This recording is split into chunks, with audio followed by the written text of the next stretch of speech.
Get ready for the dictation. Dictation will start in 5 seconds. Start. This will forms the last part of the budget proposals which the finance minister introduced on the 15th May this year. The other parts of which such as the finance bill, the wealth tax bill and the railway passenger fares will have already been passed by this House. During the general discussions in May last as well as during the discussions last week in this House on the finance and wealth tax bills, the finance minister explained at length the objective of our taxation policy and the features of the integrated tax structure we are trying to evolve through these measures. I need not traverse the same ground again except to stress that the bill now before the House forms an essential component of this integrated scheme of taxation. The purpose of this measure is, as I have already stressed, threefold.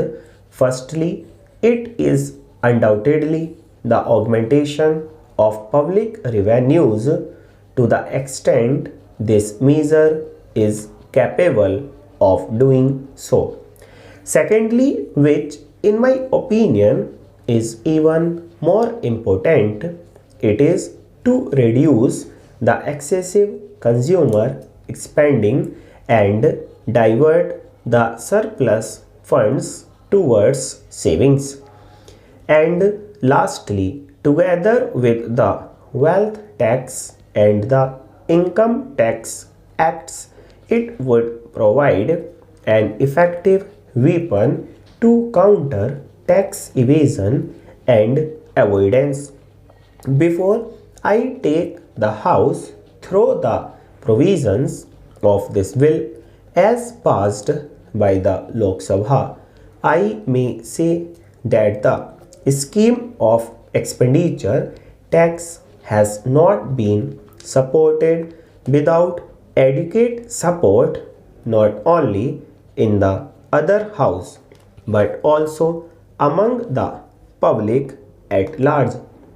Undoubtedly, we had to face some opposition and criticism, but the criticism was not one-sided. There were those who argued that the measure did not go far beyond and that it gave far too many concessions and assumptions. There were others who wanted these concessions and assumptions to be enlarged, and yet others, though they were comparatively few, who objected to this measure in principle on the ground that this measure has not been tried elsewhere, that it would lead to an inquisitive probe of a person's private life and that it would cause undue harassment. About this question of harassment, the finance minister talked at length the other day in the other House. I am mentioning it only to say that the select committee had this question of possible harassment in their mind, and it was with a view to ensuring that no harassment was caused. Full stop.